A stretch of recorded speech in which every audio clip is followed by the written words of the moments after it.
Israel और Gaza के बीच जारी युद्ध लगातार भीषण होता जा रहा है। इजराइल का जहां कहना है कि जब तक हमास के लोग बिना शर्त आत्मसमर्पण नहीं करेंगे तब तक इस युद्ध को जारी रखा जाएगा, वहीं हमास के लोग अपनी जिद पर अड़े हुए हैं। उनका कहना है कि वो मर जाएंगे लेकिन इजराइल के सामने घुटने नहीं टेकेंगे। दोनों देशों के बीच जारी खूनी जंग के बीच इजराइल ने गाजा के अस्पताल पर मंगलवार को सबसे बड़ा हमला किया, जिसमें करीब 500 लोगों की जान गई है। बताया जा रहा है कि गाजा के जिस अस्पताल पर हमला हुआ है उसका नाम अल हिलाल बैप्टिस्ट अस्पताल है।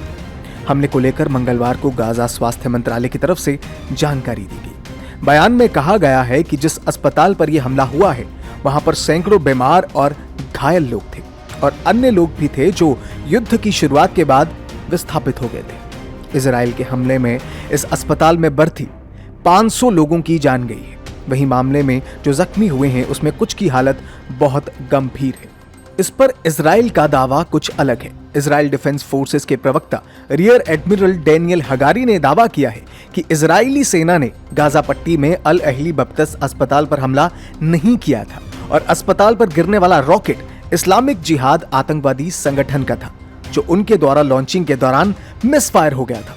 मीडिया रिपोर्टों के अनुसार इजरायली सेना ने मंगलवार को कहा है कि परिचालन और खुफिया प्रणालियों की अतिरिक्त समीक्षा के बाद यह स्पष्ट है कि आईडीएफ ने गाजा में अस्पताल पर हमला नहीं किया है।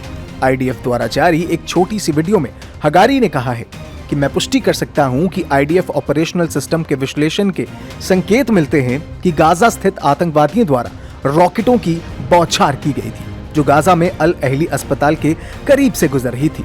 उन्होंने कहा कि खुफिया जानकारी इस्लामिक जिहाद की ओर इशारा करते हैं, जो गाजा में अस्पताल पर हुए असफल रॉकेट प्रक्षेपण के लिए जिम्मेदार है। द टाइम्स ऑफ इजराइल की रिपोर्ट के अनुसार हमास और अधिकांश अरब देशों ने विस्फोट के लिए इजराइल को दोषी ठहराया है।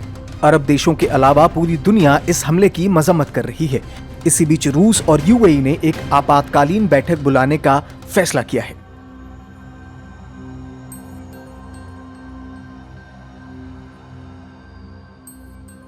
इस तरह की और भी अपडेट्स जानने के लिए नवभारत को लाइक, शेयर और सब्सक्राइब करें।